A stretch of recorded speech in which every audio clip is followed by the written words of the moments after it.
So we're almost there. Finally, it's been a long time to get to game one, doesn't it? Yeah, we've had, there's not a lot of action this month, as we know. I think we have 5 games in October, so we are excited. I thought we had a great practice today, a lot of pace in our game.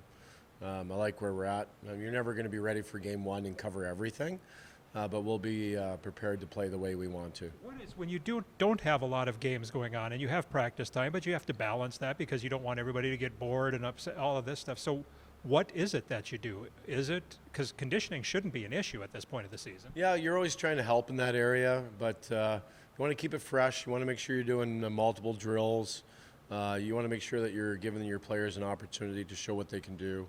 But we're still trying to implement special teams, all kinds of things. So there's lots to work on.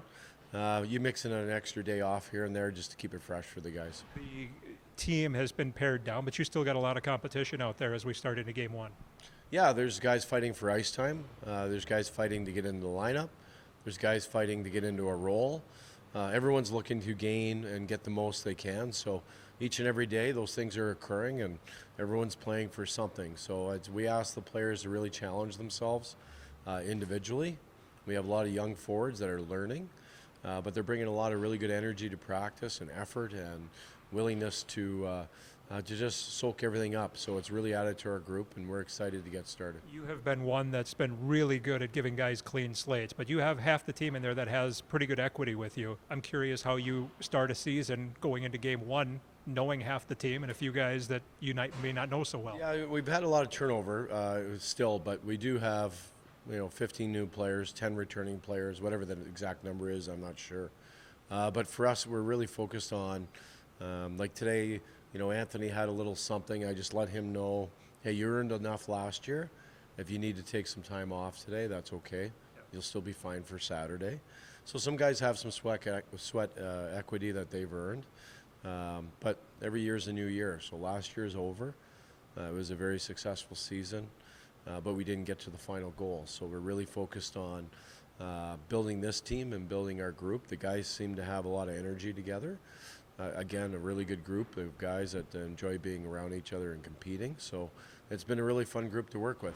Hopefully it'll continue as we move forward. This is a new season, and I'm curious, do you treat it as a new season, meaning you came so close last year, you do have a lot of guys that were there. Can you treat this as a job wasn't done, or is it a fresh job needs to be done kind of attitude? Well, I think every season is a new season, even in the National Hockey League. But in the American League, you don't stack on seasons. You don't stack on your training or on your coaching because your group changes so much. So you have to start fresh every year, in my opinion, to have success and to implement the foundation that you're looking for. You start trying to build on a house that's already got 4 walls, we're going to be in trouble. We definitely need to set the foundation, how we want to play. All those young guys are trying to learn from the older guys, but they're also trying to push them out of jobs. So I think it's fresh every year.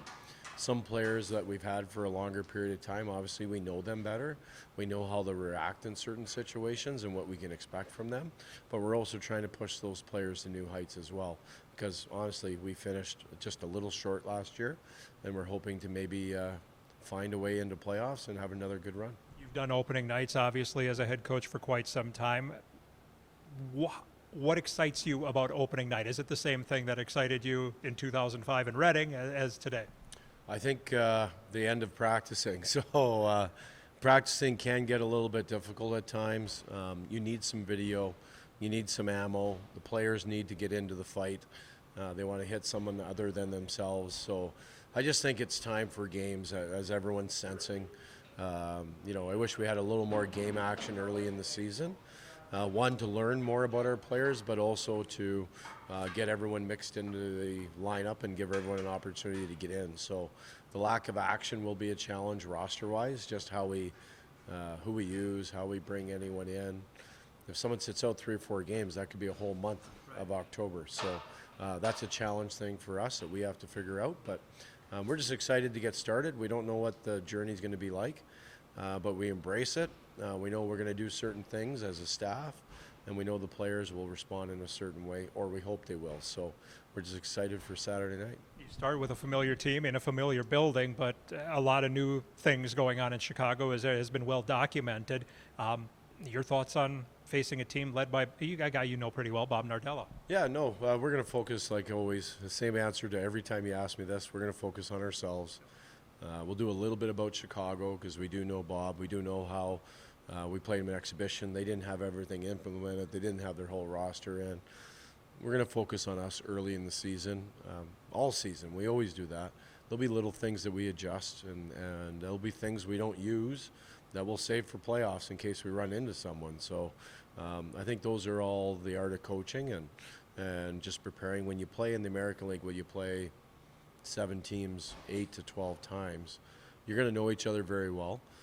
So that's why we always focus on execution, and we always focus on energy, execution, the passion area of the game. If we can do that better than other people in our division, then we should be in good standing.